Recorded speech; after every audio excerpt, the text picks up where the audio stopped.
বন্ধুরা, আশা করি সকলে ভালো আছো। তো আমরা আগের ভিডিওতে করেছিলাম যে কোচবিহারে প্রায় 8টা থেকে 9টা এই ব্লকে কিন্তু এই আইসিডিএস অঙ্গনওয়াড়ি এবং হেল্পারের কিন্তু কর্মী নিয়োগ করা শুরু হয়ে মানে অ্যাপ্লিকেশন কিন্তু ইতিমধ্যে স্টার্ট হয়ে গেছে। দেখো, office of the child development project office Cooch Behar, এখানে বলা হচ্ছে application form for the recruitment of the anganwadi helper and anganwadi worker in the different block of Cooch Behar district. ঠিক আছে, তো ইতিমধ্যে কিন্তু অনলাইনে অ্যাপ্লাই শুরু হয়ে গিয়েছে, তোমরা জানো।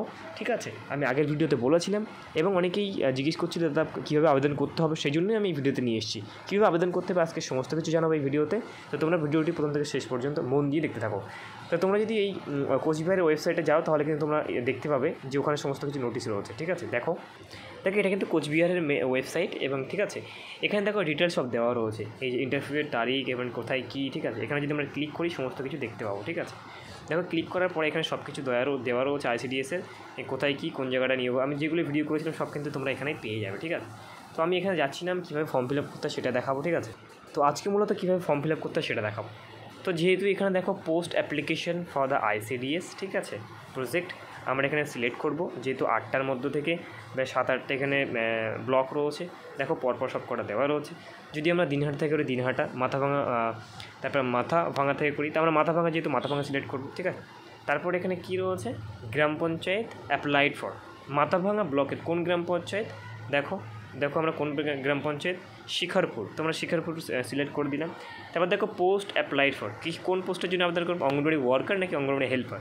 তো অঙ্গনওয়াড়ি ওয়ার্কারের জন্য অঙ্গনওয়াড়ি ওয়ার্কার করে দিলাম। নেম অফ দ্য ক্যান্ডিডেট, এখানে ক্যান্ডিডেটের নাম লিখে দেবো, ক্যান্ডিডেটের ফাদার্স নেম অথবা হাজব্যান্ডস নেম, ক্যান্ডিডেটের মাদার নাম, যে আবেদন করছে তার মায়ের নাম লিখতে হবে। এবার আছে ক্যাটাগরি, তুমি কোন ক্যাটাগরি থেকে বিলং করো। যেহেতু আমি ওবিসি এ, তো ওবিসি এ সিলেক্ট করবো। জেন্ডার কি, ফিমেল, এখানে ফিমেল ছেড়ে আবেদন করতে পারবে না। তো এখানে বলছে তুমি কি knowledge of the English and Bengali, are you citizen of Indian as the defined in part 2 of the constitution of India, yes, এখানে ঠিক করে দেবে।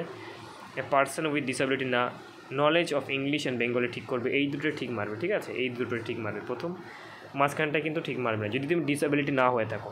আর যদি তোমার কোনো সমস্যা থাকে তাহলে তুমি করবে। ঠিক আছে, তারপর এখানে ডেট অফ বার্থটা দিয়ে দেবে। ঠিক আছে, এখানে ডেট অফ বার্থটা কিন্তু দিয়ে দেবে। ঠিক আছে,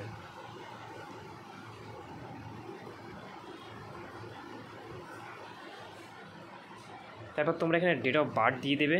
তারপর এখানে ইয়ার্স অটোমেটিক্যালি উঠে যাবে।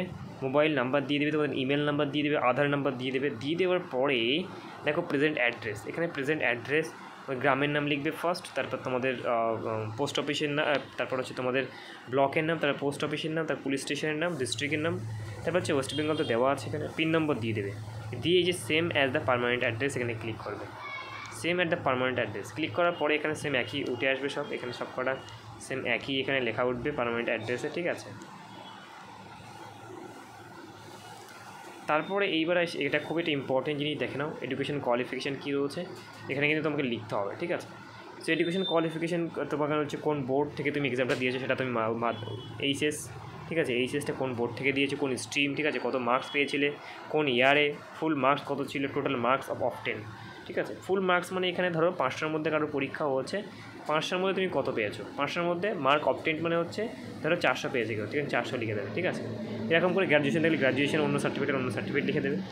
এবার আছে ফটো আপলোড এবং সিগনেচার, এখানে কিন্তু ফটো আপলোড করতে হবে তোমাকে 10 থেকে 50 কেবির মধ্যে, আর এখানে সিগনেচার আপলোড করতে হবে এখানে 10 থেকে 20 কেবির মধ্যে। যদি তোমরা এগুলো না পারো, ফটো এবং কীভাবে আপলোড করতে হয়, সাইজ ছোটো করতে হয় সেটা কিন্তু দেখিয়ে দেবো, তোমরা আমাকে একটু নক করবে। ঠিক আছে, বা ফেসবুকে ডাইরেক্ট এসএমএস করতে পারো, আমাদের টেলিগ্রাম গ্রুপ রয়েছে, সেখানে তোমরা জয়েন হয়ে তোমরা আপডেটও পেতে পারো। ঠিক আছে, তারপর সমস্ত কিছু কমপ্লিট করার পরে এখানে আই ডিক্লারেশন, এখানে আহিয়ার বা এখানে ঠিক মারবে। ঠিক মারার পরে এখানে এই যে ক্যাপচার আসে, ক্যাপচারটা এই সিকিউরিটি কোডটা এখানে বসিয়ে দেওয়ার পরে সাবমিট অপশানে ক্লিক করলে কিন্তু একটা ফর্ম তোমাদের বার হবে এবং সেটা প্রিন্ট আউট করে রেখে দেবে। ঠিক আছে, নির্দিষ্ট ডেট যেটা আমি বলে দিয়েছিলাম তোমরা আগের ভিডিও দেখে নেবে, যে নির্দিষ্ট ডেট, কোন তারিখে পরীক্ষা হবে, পরীক্ষা কীভাবে হবে, কোন সাবজেক্টে পরীক্ষা হবে, 90 মার্ক হচ্ছে নিটের এক্সাম আর 10 মার্ক হচ্ছে ভাইভা। ঠিক আছে, অর্থাৎ 10 মার্ক হচ্ছে তোমাদের ইন্টারভিউ। তো পরীক্ষায় পাস করতে পারলে কিন্তু তোমরা অবশ্যই চাকরিটা পেয়ে যাবে, খুব ভালো চাকরি, তোমরা ফর্ম ফিল আপ করতে পারো। ঠিক আছে, তোমরা আগের ভিডিওটা দেখে নেবে একটু, সেখানে কিন্তু বিস্তারিতভাবে আমি বর্ণনা করে দিয়েছি যে কীভাবে কিন্তু কোথায় কী রয়েছে, কীভাবে এক্সাম হবে, কোন তারিখে পরীক্ষা হবে, কখন পরীক্ষা হবে, সমস্ত কিছু কিন্তু ভিডিওতে জানিয়ে দিয়েছি। সো ভিডিওটি কেমন লেগেছে অবশ্যই কমেন্ট করে জানাবে, আর কারা কারা আবেদন করছে অবশ্যই কমেন্ট করে জানিও। দেখা হচ্ছে নেক্সট ভিডিওতে, সকলে ভালো থাকবে।